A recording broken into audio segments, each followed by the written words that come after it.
आप सभी का स्वागत है स्टोरीज फॉर यू पर। आज हम आपके लिए लेकर आए हैं मुल्ला नसरुद्दीन के किस्सों में से एक किस्सा, आलसी की दावत। तो चलिए इसे सुनते हैं। खोजा के गांव में एक आलसी रहता था। इस आदमी को जबरदस्ती किसी के भी गले पड़ जाने की आदत थी। इस आदत की वजह से वहाँ अधिकांश लोग उससे कन्नी काटते थे।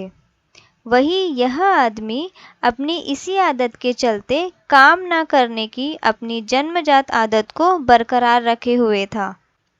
चूँकि उसे खुद तो कोई काम करने की आदत नहीं थी, इसलिए जब भी उसे काम होता वह ऐसे आदमी के पीछे लग जाता था जो उस काम को कर सकता था।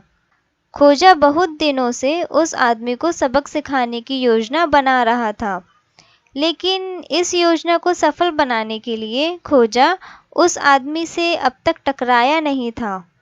हाँ, खोजा ने इसके बारे में कई लोगों से सुना ज़रूर था कि वह महा आलसी है।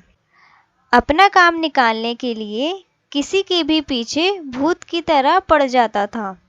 संयोग से एक दिन वह आदमी खोजा से टकरा गया। खोजा ने उससे बेहद सलीके से बातचीत की और विदा लेने से पहले उसे अपने घर खाने की दावत भी दे दी। उस दिन वह आदमी खोजा के घर सुबह सवेरे ही पहुंच गया। पहुंचना ही था, चूँकि जीवन में पहली बार किसी ने उसे अपने घर पर बुलाया था, इसलिए उसने पिछले 3 दिनों से कुछ भी खाना तलाशने की कोशिश ही नहीं की थी। मन ही मन उसने तय कर लिया था कि चौथे दिन खोजा के घर ही जाना है ना, तब पेट भरकर खाऊंगा। खोजा के घर पहुंचकर उसने बाहर ही से ऊंची आवाज़ में खोजा को निर्देश दिया, खोजा, कुछ पानी तो ले आओ, खाने से पहले ज़रा हाथ धो लूँ। खोजा उसके लिए पानी ले आया। पानी उसके हाथ पर डालता हुआ बोला, माफ़ करना भाई, आज मैं तुम्हें खाना नहीं खिला पाऊँगा। क्यों, क्या बात है? खोजा ने बताया, बाकी सब सामान तो तैयार है, पर एक चीज़ की कमी रह गई है, एक छोटी सी चीज़ की। वह कौन सी चीज़ है?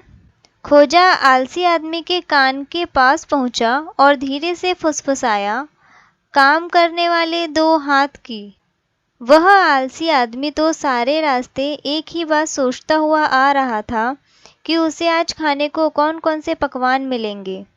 अब खाने को नहीं मिलेगा, यह सुनते ही एकाएक उसकी भूख जोरों से जाग उठी।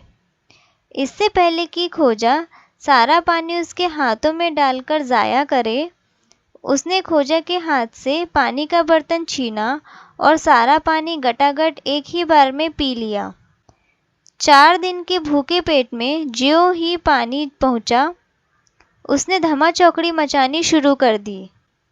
बेचारा आदमी पेट पकड़कर बैठ गया और बुरी तरह से कराहने लगा। उस दिन से वह आलसी फिर खोजा के सामने कभी नहीं पड़ा। वह खोजा को देखते ही रास्ते से खिसक जाता था। खोजा ने उसे ऐसा सबक सिखाया था कि वह उससे कन्नी काटने लगा था। तो यहाँ पर ख़त्म होता है यह किस्सा, आलसी की दावत। और ऐसे ही किस्से कहानियों के लिए हमसे जुड़े रहिए। आप सभी का बहुत बहुत शुक्रिया।